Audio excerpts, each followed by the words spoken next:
J.T. Crowley is Talking Books. On this show, you'll hear from emerging talent and seasoned veterans from around the world. They'll give you their take on the writing process and how to create the secret sauce of page-turning deliciousness. Let's get into that magical mixture of the art and science of creativity. Here's J.T. Crowley, author of The Smart Kids, and your podcast host. Hello. I'm J.T. Crowley, and I'm delighted to welcome on the show today Dr. Marnix Wells from Croydon, south of London in the United Kingdom. His book, Heguanzi The Dao of Unity, in the birth of the Chinese emperor, is simply phenomenal. His book is about a young boy growing up in exile, becoming China's first Augustan emperor, Qin Shi Huangzi. The story is set around 250 BC in the China Warring Kingdoms. When you look deeper into the book, you realize that the overriding storyline is about a Pheasant Cap Master, grand unity, and the 9 Augustans, linking politics and philosophy to religion in ancient China. Dr. Marnix describes the storylines in his phenomenal book of his as scheming, ruthless, and idealistic. His interest in ancient Chinese history, art, goes back to his mother's teenage copy of The Importance of Living by Lin Yuntang. As a youngster, he loved going onto archaeological digs for county museums. At Oxford University, he obtained his first degree in Chinese and later a PhD from London School of Oriental and African Studies. He worked as a shipping manager in the Far East, where he acquired local knowledge of the people and their heritage. He's given numerous lectures and authored several papers and books. So let's invite him on the show to talk about this outstanding book he's written and a little bit about his fascinating life. Dr. Marnix, come and join me. Thank you, John. Great to be here in this not so sunny morning, but nice to see you and get a sympathetic ear for what I have to say, which many people may find somewhat unusual.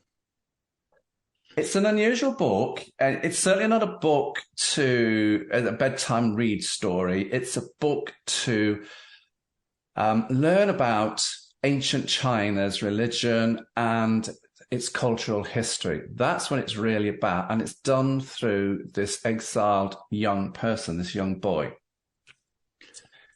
Marnix, before we get into this brilliant, absorbing book of yours, who was Qin Shi Huangzi, the Yellow Emperor, the first Augustan Emperor, or unified China?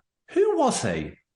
Well, this is all a bit of a mystery because most of the records were destroyed after the fall of Qin, which ended in a bit of a holocaust or a inferno when the future Han dynasty took over and put Xianyang, which is the Qin capital, which is very close to what was now Xi'an, in the west part of central China, which along the Yellow River.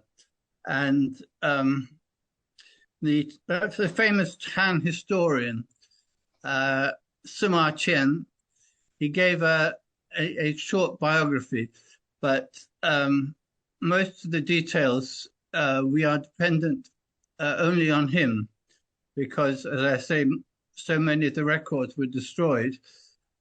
This is now being remedied somewhat by the discovery of tombs with silk manuscripts miraculously preserved inside from that period. And they show a lot of connections with the Heguanzi, or the Pheasant Cap Master, and his writings, which I estimate in the period from about 250 BC to 221 BC, which was the date in which Qin conquered the last of the 6 kingdoms and started the unified Chinese empire, which in some form has persisted over the last 2,000 years. And they still see this as the foundation of the unified China. Although in mythology, of course, it goes back in their estimation to 5,000 years, which means another 3,000 years before that. However, that is not supported by written records, of course. So it's really the era of mythology and legend. But of course, these ideas, whether true or not, are important for the psychology of a people or a nation, if you like to call it that. But China was not a nation as we know it. It was more an empire, and there's great differences within the country, especially between the north and the south.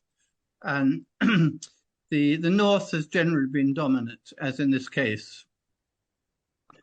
When I think, Marnix, we need to look at the title of the book, The Dao of Unity. Of course, the Dao was the young exiled boy that became, the Yellow Emperor, the first Augustan emperor. For me, Marnix, Daoism is a philosophy, a religion, a way of life that originated in the 6th century BCE in the eastern Chinese province of Henan. At the heart of Daoism teaching, Marnix, I understand there are 4 key ideologies: simplicity, going with the flow, letting go, and harmony. And the Taoist community believe in unity. So this is where the word unity comes into your title. And of course, Daoism, the religion, Dao, this is where it's stemming from. And that nature, not people, controls things. That's what they believe. I understand. Would I be right in my judgment here, my overview? And what's your view around Daoism and the way that it operated back then? Yes, John, very, very true. It stems from the book of Lao Tzu. Lao Tzu was the author of a book called the Dao De Jing, or Tao Te Ching, which is known all over the world in hundreds of translations. And the curious thing about his book, which probably is what makes it so attractive, is that it's very enigmatic, very brief, and he does spell out a philosophy as you have described. The only question is, in my mind, is exactly who he was. And we know even less about him, actually, than we know about Heguanzi, the Pheasant Cap Master. But what we do know is that he didn't give anything away. He gave no clues. He didn't mention a single proper name of a place or a person. But we believe that he, according to tradition, that he lived maybe about 500 BC, plus or minus, maybe actually a bit later. But the interesting thing for me is, how does it actually relate to the everyday world? How did it relate to the politics? Because everything, probably in China as elsewhere, also has a political agenda or significance or influence. And I think Heguanzi actually may be the answer to this, because he, by contrast with Lao Tzu, who he quotes frequently, without attribution, but nonetheless, obviously he knew the book. But he relates it to every day. He relates it to the politics of a world which is still in turmoil and which is being threatened by Qin, which was the powerful country or nation to the to the west of China, which eventually, of course, would engulf all the others.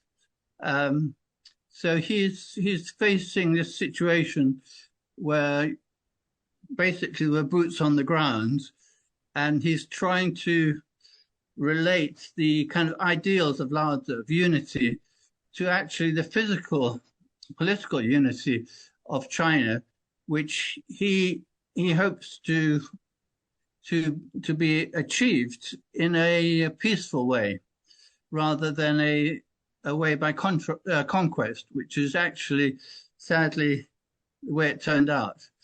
But such is the world we live in. Things don't always come up to our ideals. But so in a way, he may have been provided a blueprint for a centralized China based on the idea of nature centered on the pole stars as they saw it, being the center of everything, which is also like the Tai Chi, which is the art which we practice for health and self-defense. But it's all related to that sort of fundamental unity, whether in the body or the universe. In the books, in the introduction, Marnix, you talk about, Yellow Emperor, Lao Tzu, and Qin, 9 Augustans reincarnated, grand unity, divine luminaries. Can you embellish a little more here so that the listeners and viewers get your viewpoint on these areas of importance that are in your book? Yes, this was the challenge I faced, because these names or words thrown around in the book are never explained, and one has to extrapolate from the different parts and see whether they will form a coherent whole. And as I see it, the 9 Augustans represent the 9 stars of the plough or the Dipper constellation, the Great Bear. And in Chinese tradition, in Taoism, right to the present, they always saw 7 plus 2 stars.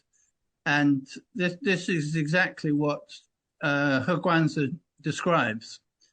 And these stars are a kind of divine luminaries, which are the actual, maybe the essence of these rulers who rule China. And the 9th one, as I see it, is kind of prophesied to be the one who will fix everything in the very near future.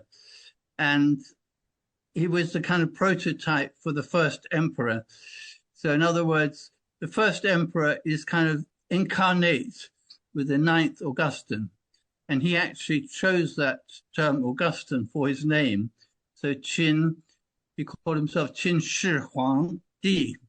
A Di is kind of like God, and Huang is what I translate as Augustan, which is a kind of throwback to Rome and the first emperor Augustus. But it's also it also has the kind of spiritual meaning of sort of divine nature. And so this is tying up the idea of the Chinese Empire, the Roman Empire, the kind of mystic idea of empire or unity in the political sense. And this is incarnate in this boy who actually was born in the state of Zhao, which is where this book is centered. And later he managed to get back to Qin and claim the crown. And from there he became the emperor and the conqueror of the whole world, the whole Chinese world at least, and founded the empire. But although it was a political thing, it's also a spiritual thing, because this is not proven, but I think there are a lot of indications that he was actually what we might call a Taoist, although the term Taoism was not actually sort of out there at that time. And the professor at Cambridge has said to me quite brusquely, there was no Taoism before Han Dynasty, which the Han Dynasty being the one that succeeded the Qin. Well, that's a question of definition, but certainly Lao Tzu was around before then. And I think the first emperor was the person who actually put all this into physical form through the empire. And from that, of course, the Han Dynasty just continued, although they disagreed with some of the Qin's more drastic policies. But there we are. When you look at your book, Marnix, you've split it up into 3 scrolls. You've got the top scroll, the mid scroll, and the bottom scroll. Correct. Now, I say to quite a few people on the podcast, the whole idea is to give a flavour, not to go into in depth. So there are lots of things within these scrolls, but we can't go to them all. If you want to know what all the scrolls are about, got an answer for you. Go and buy the book. Hopefully it's not too expensive. So let's go to, can we have a look at particular aspects of each scroll, please, Marnix? Let's start with top scroll. But before we start there, I want you to tell people where these scrolls came from. So where they came from, but I want to go to the top scroll first. And I want to go to the section which is going to take me to Heaven Model, pages 54 to 71.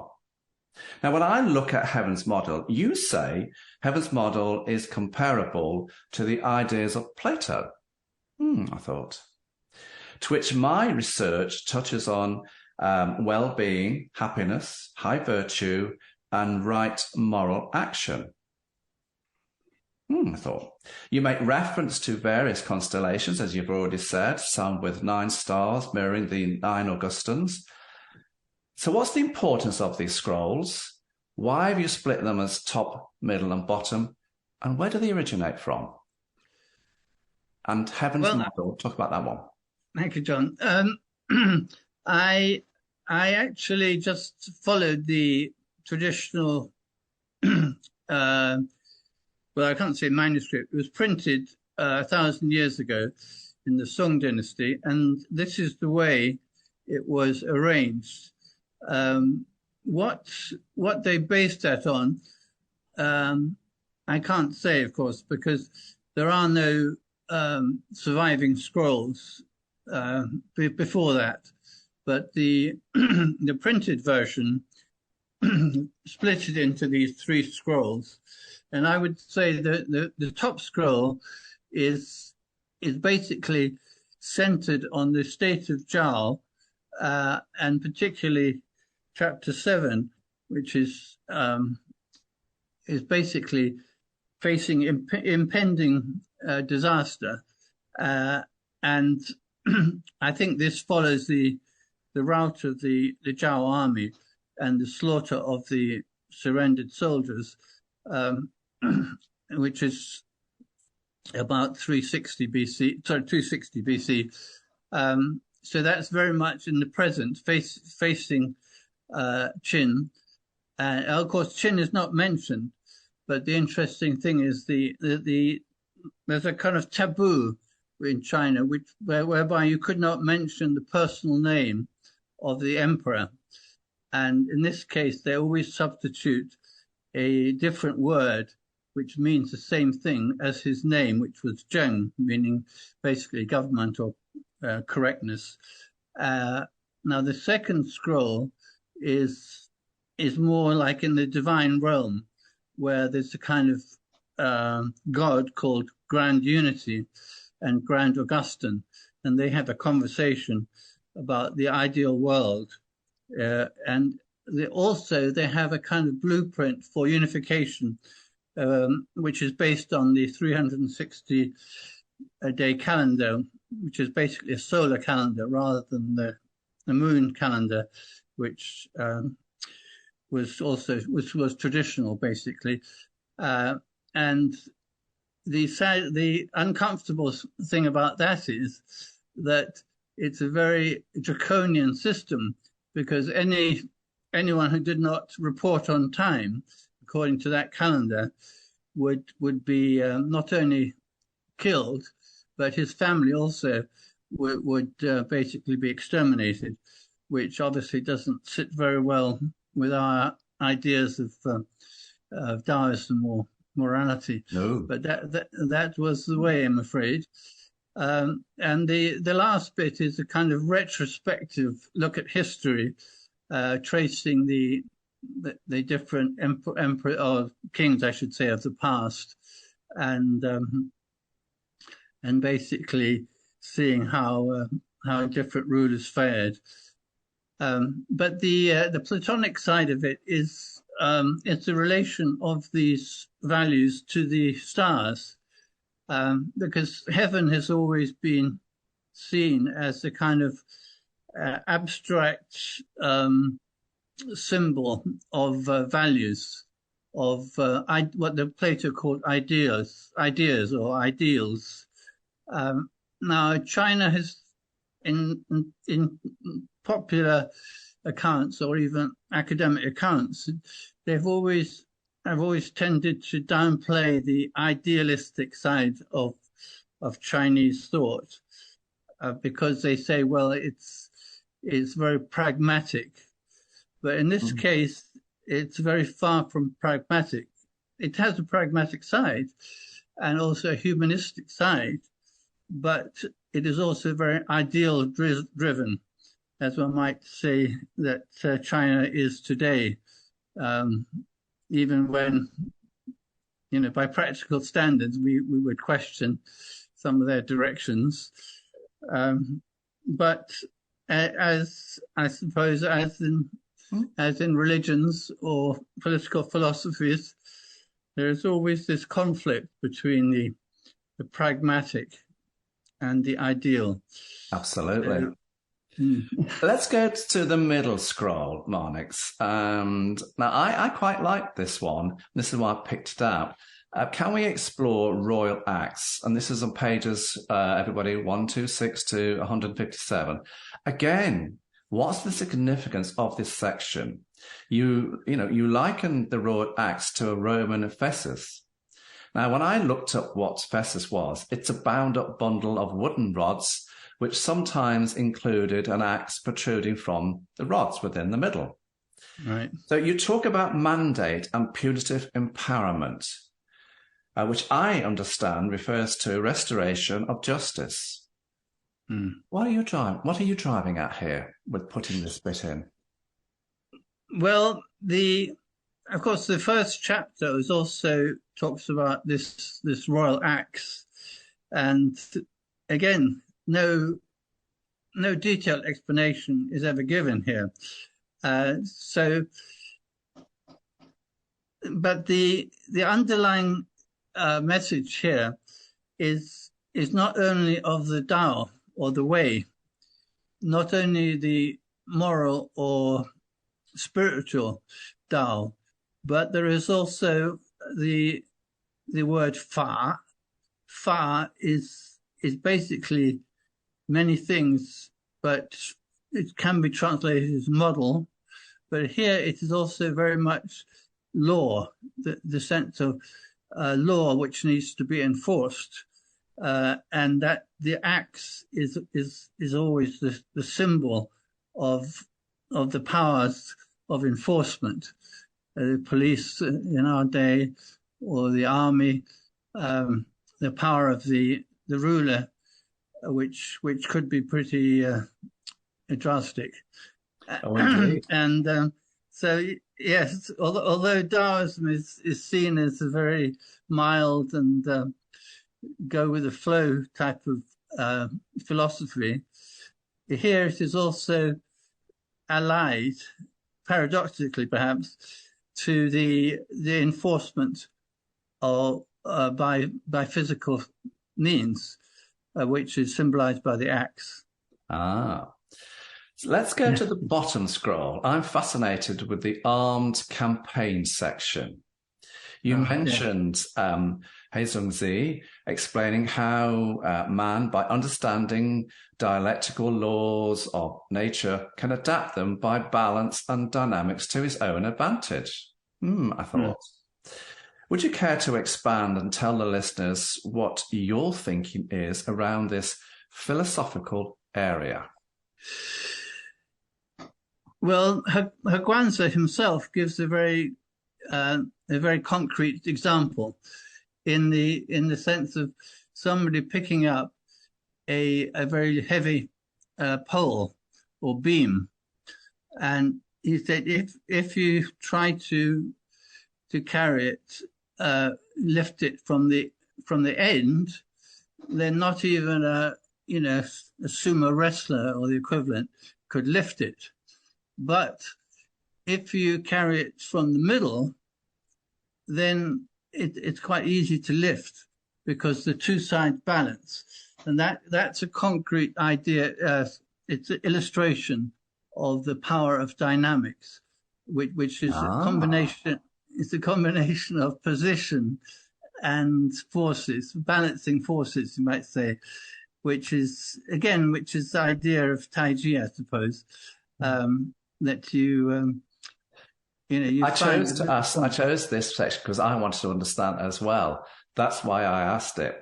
Okay. Now, I wanted just to go to, because when you look at the book, everybody, at the beginning of the book, we've got a lot of photographs headed under plates from 1 to 24. And further on in the book, there are other plates, and particularly on page 285. Why did you choose to put these, pictures, these photographs in? And when I look at them, they're absolutely wonderful. Thank you. Are they there just to back up the book?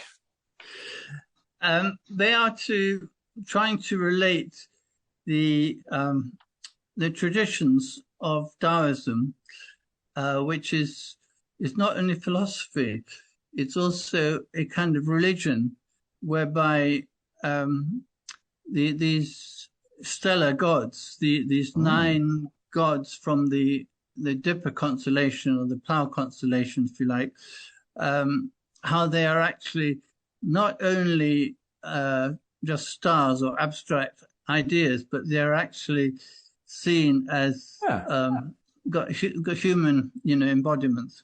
I like the plate 12. And, when you look at the image, this is a Southern Song painting, 1250 of the Dippers, 7 stars in priestly white rose with 2, and here we go, 7 and 2. Mustard garden stars in red with high black caps. It's beautiful. And I know it's in black and white. I just wish it was in colour. But it's beautiful. And I picked that one up deliberately because it's the 7 and the 2, 9, everybody. Yes. What's next for Marnix Wells, both personally and writing? Are there more books coming down the pipeline, Dr. Marnix? Yes, I have the temple wall paintings of the North Mountain, North Mountain Range, which is a kind of again, it's connected to the North Pole. It's the god of the North, which also has a kind of martial, as well as it's a symbol of the position, the throne on which the emperor sits, and this temple, for some reason, has been very much neglected, and it's got these amazing color paintings, wall paintings, which are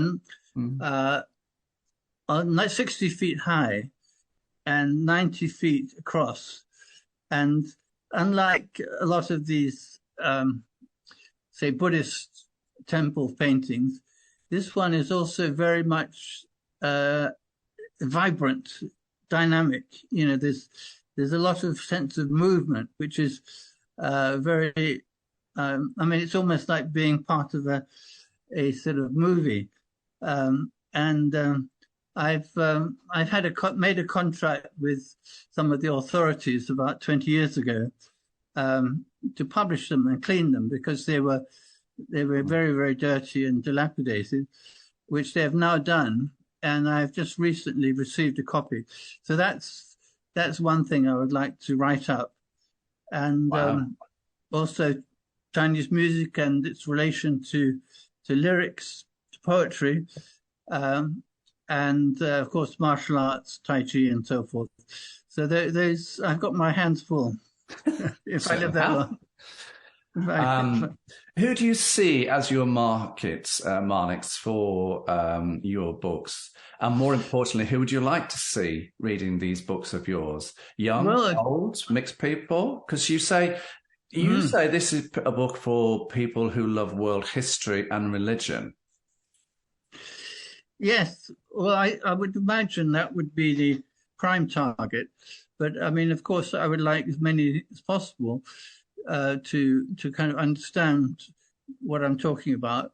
And I'm not sure where academics how they would react. I haven't, unfortunately, received much reaction from the world of academics. Perhaps they resent someone.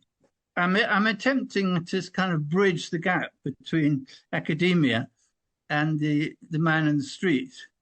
And of course, this is very dangerous, because on the one hand, you get the reaction from maybe many ordinary people saying that, oh, well, this is something outside their interest or their understanding. And on the other hand, you get the academics saying, well, actually, it's all rubbish. And, you know, we haven't peer reviewed it and so forth. But I would welcome any kind of academic challenge, because as you can probably see, I've put in a lot of footnotes to back up what I say. And so if somebody has a different interpretation, that would be great. But I'm still waiting. I'm still waiting for the counterblast, as you might say. Because when you look at your book, yes, you've not only got the English translation, but a fair section of it, you've got the Chinese translation in as well. So that's fascinating, everybody. Yeah. Dr. Marnix, where can people get your book from? Where can they get it? Well, I believe it's in Waterstones and Amazon. So that would probably be the best source. It's also online, I think. So if they Google it, something should come up. Okay.